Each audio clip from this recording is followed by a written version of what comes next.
한 남자가 편의점에 갔다가 깜짝 놀랐습니다. 모든 것이 한국 제품이었기 때문인데요. 소주, 음료수 등 모두 한국 제품으로 가득 차 있었습니다. 심지어 주위에는 한국어를 사용하는 손님들이 많아 보였습니다. 게다가 밖으로 나오니 한국 간판들도 많이 보였는데요. 여기는 한국이 아닌데 이러한 현상에 남자는 큰 충격을 받았습니다. 도대체 어떤 일이 벌어지고 있는 걸까요? 그 궁금한 이야기 지금 시작합니다. 안녕하세요. 제 이름은 바얀수렌 올템이에요. 문화연구자로 일하고 있어요. 제 일은 사라져가는 옛 몽골의 말과 전통을 보존하는 거예요. 15년 동안 저는 유목민들이 광활한 초원에서 가축을 치며 사용하는 특별한 단어들을 기록해왔어요. 그들의 이야기와 노래도 함께요. 이 일은 항상 저를 자랑스럽게 만들었어요. 중요한 것, 바로 몽골의 혼을 지키고 있다고 믿었거든요.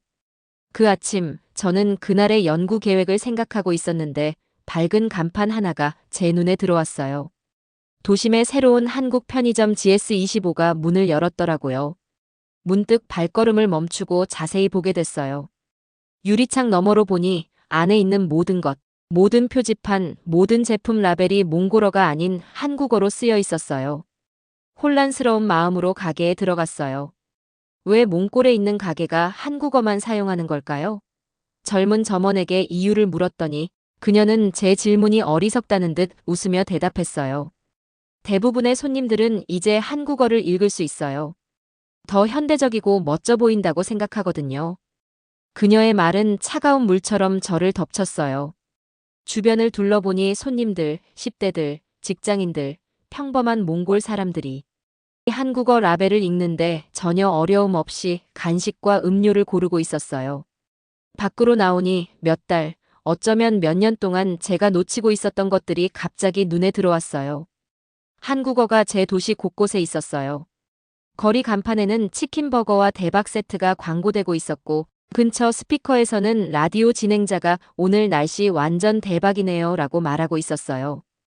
계속 걸으면서 마음이 무거워졌어요. 어떻게 이런 일이 제가 알아차리지 못한 사이에 일어났을까요? 제가 옛 전통을 지키느라 바쁜 동안 제 도시는 제 눈앞에서 변하고 있었던 거예요. 그날 저녁 집에 돌아오니 상황이 더 이상하게 느껴졌어요. 우리 아파트는 작지만 편안했고 전통 몽골 장식과 현대적인 가구가 섞여 있었죠.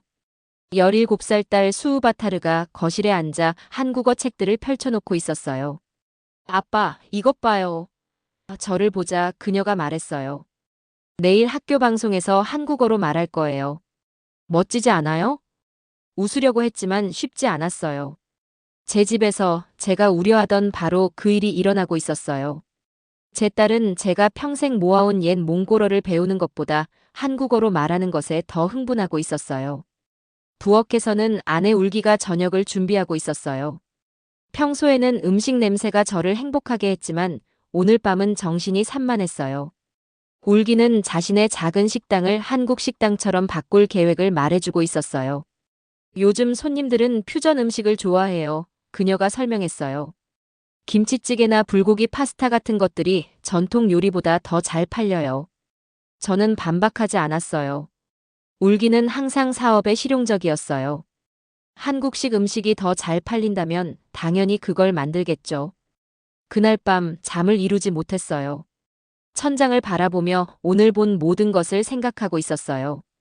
편의점, 거리 간판, 딸의 교과서, 아내의 식당 계획. 이 모든 것이 한 가지를 가리키고 있었어요. 몽골어와 문화가 새롭고 외국적인 것에 밀려나고 있다는 것을요. 15년 동안 저는 서서히 사라져가는 옛 단어들을 조심스럽게 기록해왔어요.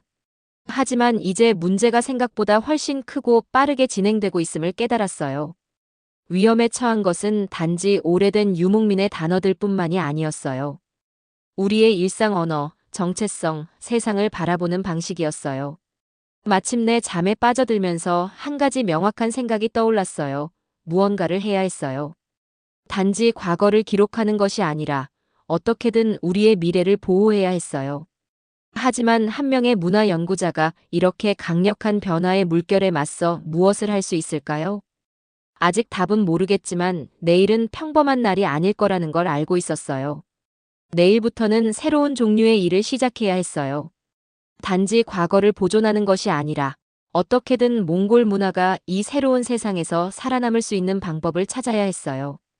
그날 밤 저는 광활한 초원에서 전통 게르 텐트와 현대 건물들이 나란히 서 있고 표지판은 몽골어와 한국어로 함께 쓰여 있는 꿈을 꿨어요. 이것이 가능한 미래일까요? 아니면 그저 희망적인 꿈일까요? 아침이 오면 알아보기 시작할 거예요. 다음 날 아침 일찍 일어났는데 가슴이 무겁게 느껴지고 있었어요.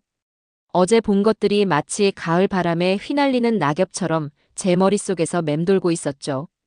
해가 뜨기 전 책상에 앉아 글을 쓰기 시작했어요. 걱정과 두려움으로 가득 찬 말들이 펜에서 빠르게 흘러나오고 있었어요. 점심때쯤 우리 언어는 우리의 정체성이라는 제목의 신문 칼럼을 완성했어요. 그 글에서 저는 몽골어를 잃으면 우리는 민족으로서의 정체성을 잃게 된다고 경고했어요. 수천 년 동안 광활한 초원에서 살아온 조상들의 지혜가 우리말에 담겨 있다고 썼죠. 우리 언어가 어떻게 세상을 바라보는 특별한 방식을 제공하는지 다른 어떤 언어도 그렇게 할 수 없다고 설명했어요. 지역 신문에 칼럼을 보냈을 때 자랑스러운 기분이 들었어요. 드디어 문제에 대해 무언가를 하고 있었죠. 사람들이 제 글을 읽고 고개를 끄덕이는 모습을 상상하고 있었어요. 어쩌면 그들이 다시 몽골어를 더 많이 사용하기 시작할지도 모른다고 생각했죠. 가게 주인들이 간판을 우리 언어로 다시 바꿀지도 모른다고요. 하지만 3일 후 제 칼럼이 발행되었을 때 상황은 제가 바라던 대로 흘러가지 않았어요. 제 기사 아래 달린 온라인 댓글들은 마치 날카로운 화살 같았어요. 이 사람은 너무 구식이야 하고 한 사람이 썼어요. 현대 세계를 이해하지 못하는 거야 하고 또 다른 사람이 썼고요. 가장 힘든 댓글은 대학생이 남긴 것이었어요. 우리가 한국처럼 성공하고 싶다면 한국어를 배워야 해. 그게 다야. 각각의 댓글이 이전 것보다 더 아프게 다가왔어요. 사람들이 저에게 동의하고 우리 문화를 위해 함께 일어서길 기대했는데 대신 그들은 저를 시대에 뒤떨어지고 구식이라고 부르고 있었어요. 제 싸움에서 혼자라고 느꼈죠. 그날 저녁 도시 거리를 천천히 걸으며 집으로 향했어요.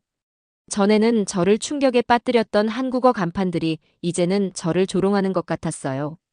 정말 많았거든요. 식당, 옷가게, 미용실, 전자제품 시장에 있는 간판들이요. 이미 모든 곳에 있는 것과 어떻게 싸울 수 있을까요? 집에서도 제 가족은 제 걱정을 완전히 이해하지 못했어요. 수우바타르는 한국어 발표를 연습하며 같은 문장을 계속해서 반복하고 있었어요. 울기는 식당 리모델링 디자인을 스케치하며 그림에 한국 스타일 장식을 추가하고 있었죠. 어쩌면 이게 세상이 변하는 방식인지도 몰라요. 울기가 제 슬픈 얼굴을 보고 말했어요. 할머니가 사람들이 전통 그릇 대신 공장에서 만든 식기를 사용하기 시작했을 때 불평했던 것 기억나요? 모든 세대는 자신이 좋아하지 않는 변화를 겪어요. 그녀의 말은 제 기분을 나아지게 하지 못했어요. 이건 그저 그릇이나 식기에 관한 것이 아니었어요. 우리의 말, 생각, 몽골인으로서의 존재 방식에 관한 것이었죠. 일주일 동안 제자리에 멈춰 있는 기분이었어요. 문화연구소에서 계속 연구 작업을 했고 오래된 유목민의 단어와 표현을 기록하고 있었어요. 하지만 이제는 의미 없게 느껴졌어요. 일상적인 몽골어 단어들이 한국어로 대체되고 있는데 옛 단어를 보존하는 것이 무슨 소용이 있을까요? 그러던 어느 날 아침 뜻밖의 일이 일어났어요.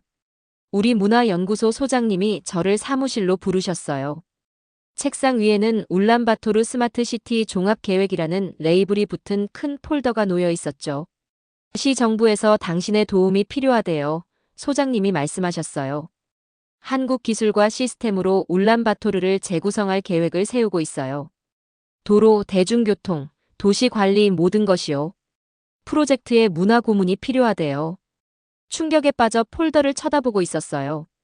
이건 단순한 상점 간판이나 식당 메뉴보다 훨씬 큰 일이었어요. 그들은 우리 도시 전체를 한국 도시처럼 변화시키려고 하고 있었어요. 왜 저인가요? 제가 물었어요. 저는 한국 문화 전문가가 아닌데요. 몽골 전통을 이해하는 사람이 필요하대요. 소장님이 설명했어요. 과정에서 우리 문화가 완전히 사라지지 않도록 말이에요. 사무실로 돌아오는 길에 두 방향으로 갈기갈기 찢어지는 기분이었어요. 한편으로는 이 일을 거절하고 싶었어요. 우리 도시에 더 많은 한국 영향력을 가져올 프로젝트를 어떻게 도울 수 있을까요? 제가 믿는 모든 것을 배신하는 것 같았어요. 하지만 다른 한편으로는 기회가 보였어요. 제가 거절한다면 그들은 다른 사람을 찾을 테고, 그 사람은 몽골 문화 보호에 관심이 없을지도 모르죠. 적어도 제가 프로젝트에 참여한다면 어느 정도 영향력을 가질 수 있을 거예요. 안에서부터 싸울 수 있을 테니까요. 그날 밤, 제 작은 홈 오피스를 몇 시간 동안 왔다 갔다 하며 걷고 있었어요. 연구 일지들이 책장에 쌓여 있었죠. 몽골 전통을 보존하는 15년간의 작업이었어요. 이 프로젝트에 참여하는 것이 그 작업을 명예롭게 할까요? 아니면 배신하는 걸까요? 자정 무렵, 울기가 아직도 걷고 있는 저를 발견했어요. 때로는 올바른 방향으로 변화하고 성장하도록 도와주어야 해요. 그녀의 단순한 말이 제 머릿속을 맑게 해주었어요. 다음 날 아침 소장님 사무실로 가서 스마트시티 프로젝트에 참여하겠다고 말했어요. 하지만 한 가지 중요한 조건이 있었죠. 모든 공공표지판과 정보에는 몽골어와 한국어 모두가 포함되어야 하며 몽골어는 최소한 한국어만큼 크고 눈에 잘 보여야 한다는 것이었어요. 소장님이 제 조건에 동의했을 때 절벽에서 뛰어내리는 것 같은 기분이었어요. 떨어질지 날아갈지 모르는 상태로요. 다음 주 월요일 첫 스마트 시티 계획 회의에 참석했어요. 큰 테이블 주변에는 엔지니어, 도시 계획가, 비즈니스 전문가들이 앉아 있었죠. 대부분 저보다 젊었고 몇몇은 한국식 비즈니스 옷을 입고 있었어요. 자리에 앉으니 몇몇 사람들이 의심스러운 눈빛으로 저를 바라보고 있다고 느꼈어요. 아마도 그들은 제 신문 칼럼에 대해 알고 있었을 거예요. 아마 저는 그들의 모든 현대적인 아이디어를 막으려 할 것이라고 생각했겠죠. 하지만 저는 더 이상 단지 과거를 보존하고 싶어 하는 사람이 아니었어요. 이제 저는 미래를 형성하는 데 도움을 줄 사람이기도 했어요. 옛것과 새것, 몽골과 한국 사이에서 어떻게 균형을 찾을지 정확히 알지는 못했어요. 하지만 몇 주 만에 처음으로 변화를 만들어낼 기회가 있다고 느끼고 있었어요. 스마트 시티 프로젝트에서 보낸 첫 몇 주는 몽골에서 가장 가파른 산을 오르는 것보다 더 힘들었어요. 매일매일 제 인내심과 결심을 시험하는 새로운 도전들이 찾아오고 있었죠. 반짝이는 테이블과 현대적인 의자가 있는 큰 회의실에서 저는 종종 외부인처럼 느껴지고 있었어요. 프로젝트 팀이 새로운 거리 표지판과 버스 정류장 디자인을 보여줄 때마다 한국어 텍스트는 항상 몽골어보다 더 크고 더 밝았어요. 제 조건인 모든 공공장소에서 몽골어가 한국어와 동등해야 한다는 것을 상기시키기 위해 계속해서 목소리를 내야 했죠. 이런 문제를 제기할 때마다 일부 팀원들은 한숨을 쉬거나 눈을 굴리곤 했어요. 한 번은 누군가가 또 문화 지키는 사람이 나섰네라고 속삭이는 것을 우연히 들었어요. 하지만 저는 이런 작은 상처들이 저를 멈추게 하지 않았어요. 누군가는 우리 언어를 위해 목소리를 내야 했으니까요. 함께 일하기 가장 어려웠던 사람은 에르데네 슈잔이라는 젊은 연구원이었어요. 안경 너머로 날카로운 눈빛을 가진 키 크고 마른 에르데넷은 숫자와 연구 분야에서 뛰어났죠. 두 번째 주에 그는 회의 중에 저를 직접적으로 도전했어요. 바얀 수랭 교수님, 그가 컴퓨터의 차트를 가리키며 말했어요. 제 연구에 따르면 국제 언어를 채택하는 도시들이 경제를 더 빠르게 성장시킵니다. 전통 언어를 유지하는 것이 사람들에게 도움이 된다는 생각을 뒷받침하는 데이터는 없습니다. 저는 그의 숫자와 차트에 반박할 수 없었죠.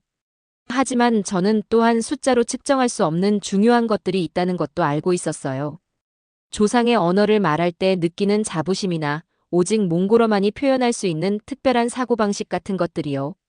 논쟁하는 대신 저는 에르데넷에게 현장 연구 여행에 함께 가자고 초대하기로 했어요. 우리는 도시의 다른 지역에 있는 노인들을 방문해서 그들이 새로운 한국어 표지판과 시스템에 어떻게 대처하고 있는지 보기로 했죠. 우리의 첫 번째 목적지는 많은 노인들이 살고 있는 동네였어요. 우리는 새로운 버스 티켓 기계를 사용하려고 하는 한 노인을 발견했어요. 지시사항은 대부분 한국어였고 아래쪽에 아주 작은 몽골어 텍스트가 있었죠. 그의 주름진 손은 티켓을 사려고 계속해서 시도하면서 떨리고 있었지만 그는 무엇을 해야 할지 이해할 수 없었어요. 저는 이를 지켜보는 에르데넷의 얼굴을 살펴보고 있었어요. 그의 표정에 뭔가 변화가 생겼어요. 그날 나중에 비슷한 상황을 5번 더 본 후 에르데넷은 평소보다 조용해져 있었어요. 아마도 여기에는 문화적인 문제뿐만 아니라 실용적인 문제도 있는 것 같네요. 사무실로 걸어가면서 그가 인정했어요. 작은 승리였지만 중요한 승리였죠. 저는 첫 번째 동맹을 얻었어요. 다음 몇 달 동안 저는 예상치 못한 곳에서 더 많은 친구들을 찾았어요. 아내 울기는 전통 몽골 요리와 한국 퓨전 음식을 함께 선보이는 새로운 메뉴를 만들어 저를 놀라게 했어요. 그녀는 몽골어 이름을 먼저 더 큰 글씨로 배치하고 그 아래에 한국어를 넣었죠. 이게 어느 한 스타일보다 더 잘 팔리고 있어요. 그녀가 자랑스러운 미소를 지으며 말했어요. 그녀의 성공은 프로젝트 회의에서 제 예시가 되었어요. 저는 더 이상 한국어 영향에 맞서 싸우고 있지 않았어요.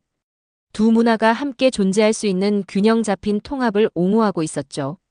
제 새로운 접근 방식의 가장 큰 시험은 학생들 그룹과 함께 한국을 방문하도록 초대받았을 때 왔어요. 한국을 직접 보는 것이 그 영향에 더 저항하게 만들까요? 아니면 제 생각을 더 많이 바꿀까요? 서울은 마치 미래로 들어가는 것 같았어요. 지하철은 정확히 시간에 맞춰 달리고 있었어요. 거리는 깨끗하고 질서정연했죠. 건물들은 구름에 닿을 듯이 높이 솟아 있었고요. 처음으로 저는 왜 젊은 몽골인들이 한국 문화에 그렇게 매력을 느끼는지 이해했어요. 모든 것의 조직과 효율성에는 뭔가 인상적인 것이 있었죠. 하지만 저는 또한 예상치 못한 것을 보았어요. 도시 외곽의 건설 현장과 농장에서 몽골 노동자들은 한국어를 이해할 수 없어 고생하고 있었어요. 한 건설 현장에서 저는 안전 지침을 읽을 수 없어 실수를 했다고 꾸중을 듣고 있는 몽골 남자를 보았어요. 한국어 없이는 우리가 최악의 일자리만 얻게 돼요. 그가 슬프게 말했어요. 더 나은 일을 할 수도 없고 안전하게 지낼 수도 없어요. 이 순간은 제 내면 깊은 곳에 무언가를 바꿨어요. 한국어에 맞서 싸우는 것은 이 노동자들에게 도움이 되지 않을 거예요. 그들은 성공하기 위해 두 언어 모두가 필요했어요. 몽골로 돌아가는 비행기에서 저는 창밖으로 아래의 구름을 바라보고 있었어요. 그것들은 저에게 몇 년 전 유목민들의 이야기를 기록했던 몽골 초원의 완만한 언덕들을 떠올리게 했죠. 그 유목민들은 핵심 전통을 살리면서도 혹독한 조건에 적응하며 수세기 동안 살아남았어요. 어쩌면 그것이 우리 언어에 대한 답이기도 할 것 같았어요. 벽이 아니라 다리를 놓는 것이었죠. 집에 돌아왔을 때 저는 공항에서 저를 기다리고 있는 딸 수우바타르를 발견했어요. 그녀는 달려와 저를 안았고 그런 다음 완벽한 몽골어로 말하면서 저를 놀라게 했어요. 한국어 단어가 섞여 있지 않았죠. 아빠랑 이야기하는 게 그리웠어요. 그녀가 간단히 말했어요. 그날 밤 저녁 식탁에 가족들과 함께 앉아 제 새로운 비전을 공유했어요. 우리는 몽골어와 한국어 중 하나를 선택할 필요가 없었어요. 우리는 교육 시스템부터 시작해서 둘 다 가질 수 있었죠. 어린 아이들은 먼저 몽골어에 강한 기초를 쌓은 다음 대체가 아닌 기술로서 한국어를 추가할 수 있을 거예요. 제 아이디어를 설명하면서 저는 테이블 건너편에서 고개를 끄덕이고 있는 에르데넷을 볼 수 있었어요. 이 접근 방식을 테스트하기 위한 연구를 설계하는데 도움을 줄 수 있어요. 그가 제안했어요. 학교에서 작은 시범 프로그램부터 시작할 수 있을 거예요. 한국 편의점을 본 이후 처음으로 저는 마치 초원 위로 떠오르는 태양처럼 내면에서 희망이 솟아오르는 것을 느꼈어요. 저는 더 이상 변화의 물결에 맞서 서 있기만 한 것이 아니라 그것을 타는 법을 배우고 있었죠. 어디로 가고 싶은지는 알지만 그곳에 도달하는 길은 바위와 강 그리고 가파른 오르막으로 가득 차 있죠. 제 첫 번째 큰 도전은 이중 언어 교육 계획을 교육부에 제출했을 때 왔어요. 저는 몇 주 동안 제안서를 준비하고 있었어요. 학생들은 먼저 몽골어의 탄탄한 기초를 쌓은 다음 한국어를 기술로 추가하는 거였죠. 모든 교육 자료는 두 언어를 모두 포함할 거고요. 가장 중요한 것은 아이들이 현대적인 기술과 함께 몽골 문화와 전통에 대해 배우는 것이었어요. 저는 5명의 진지한 관계자들 앞에 서서 제 마음속의 모든 열정을 담아 아이디어를 설명하고 있었어요. 이건 너무 많은 비용이 들 것 같은데요. 한 관계자가 말했어요. 교사들은 이런 접근 방식에 대한 훈련이 되어 있지 않습니다. 또 다른 사람이 말했고요. 저는 모든 노력이 헛되었다는 느낌으로 교육부 건물을 나왔어요. 그날 저녁 집에서는 상황이 더 악화됐어요. 수우바타르가 눈물을 글썽이며 학교에서 돌아왔는데 일부 반 친구들이 제가 가르쳐준 전통적인 몽골 표현을 사용한다고 그녀를 놀렸대요. 이제 아무도 그렇게 말하지 않아요. 그녀가 눈물을 닦으며 말했어요. 그녀의 말은 마치 배를 한 방 맞은 것처럼 느껴졌어요. 저는 직장에서 실패하고 있었고 이제 집에서도 실패하는 것 같았어요. 어쩌면 저는 이길 수 없는 싸움을 하고 있는 건지도 몰라요. 3일 동안 저는 길을 잃은 기분이었어요. 마치 몽유병 환자처럼 문화연구소에서 일을 하고 있었죠. 스마트시티 회의조차도 제 관심을 끌지 못했어요. 앞으로 나아갈 길이 안개 속으로 사라진 것 같았죠. 그런데 뜻밖의 일이 일어났어요. 어느 날 아침 에르데넷이 안경 너머로 눈을 반짝이며 흥분한 채 제 사무실로 뛰어들어왔어요. 그의 학생 중 한 명이 몽골어와 한국어 단어를 나란히 보여주는 학습 앱을 만들었대요. 사용자들은 단어를 탭해서 발음을 듣고 그 의미를 보여주는 그림을 볼 수 있었죠. 지난주에 출시했어요. 에르데넷이 말했어요. 벌써 10만 번이나 다운로드 됐어요. 저는 놀라서 그를 쳐다보고 있었어요. 우리 작은 나라에서는 정말 큰 숫자였죠. 재미있는 부분은 그가 계속해서 말했어요. 사용자의 30%가 몽골어를 배우고 싶어하는 한국 사람들이라는 거예요. 이 소식은 마치 폭풍 후 구름을 뚫고 비치는 햇살 같았어요. 양쪽 사람들 모두 서로의 언어를 배우고 싶어 했어요. 연결은 양방향으로 작동할 수 있었죠. 이 성공을 바탕으로 저는 에르데넷과 그의 학생과 함께 교육부로 돌아갔어요.